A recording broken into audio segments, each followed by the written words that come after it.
एक बार की बात है, एक जहाज तूफान की वजह से डूब गया। उस जहाज में जितने भी लोग थे वे सब जहाज के साथ डूब गए, एक आदमी को छोड़कर। वो आदमी वहाँ से बच निकला और एक सुनसान आइलैंड पर जाकर बेहोश हो गया। सुबह जब वो होश में आया, उसने देखा कि वो एक सुनसान आइलैंड पर था, जहाँ पर दूर दूर तक कोई भी नज़र नहीं आ रहा था। वो ऊपर वाले की तरफ देखकर दुआ करने लगा, बोला कि भगवान मेरी मदद करो और इस सुनसान आइलैंड पर किसी न किसी को भेज दो। लेकिन वहाँ उसकी मदद के लिए कोई भी नहीं आया। दिन गुजरते गए, वो रोज़ ऊपर वाले से मदद के लिए दुआ करता। कुछ दिनों के बाद उसने दुआ करना छोड़ दिया। उसने वहाँ से बचने की सारी उम्मीद खो दी थी।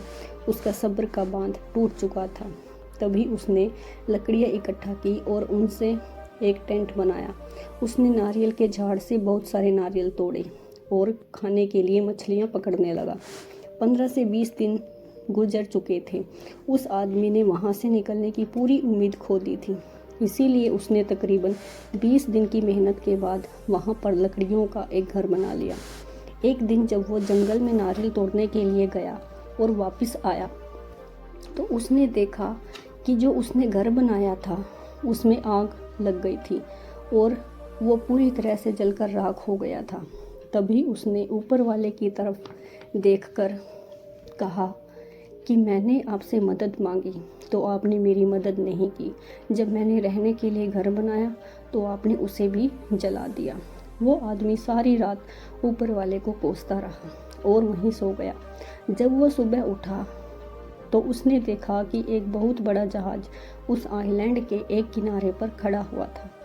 वो ये देखकर बहुत खुश हो गया और तुरंत जहाज पर चढ़ गया। जब उसने पायलट से पूछा कि उन्हें कैसे पता चला कि वो इस सुनसान आइलैंड पर है, तब पायलट ने कहा कि तुमने आग जलाकर जो हमें सिग्नल दिया था उसी की वजह से हम इस आइलैंड पर आए हैं। तभी उस आदमी ने कहा कि मैंने तो कोई सिग्नल नहीं भेजा था। तभी वो सोचने लगा और उसे याद आया कि रात में जो उसका टेंट जल गया था, जो उसने घर बनाया था, जो जल चुका था, राख हो चुका था, उसी की वजह से ये लोग यहाँ पर आए हैं। तभी वो आदमी ऊपर देखकर खुशी से चिल्लाने लगा। सेम सिचुएशन हमारे साथ भी होती है। जब हमारी प्लानिंग फेल हो जाती है तो हम भी भगवान को कोसने लगते हैं, जो कि हमें नहीं करना चाहिए। हो सकता है भगवान ने हमारे लिए कुछ अच्छा सोचा हो। तो be positive and go ahead. Thanks for watching.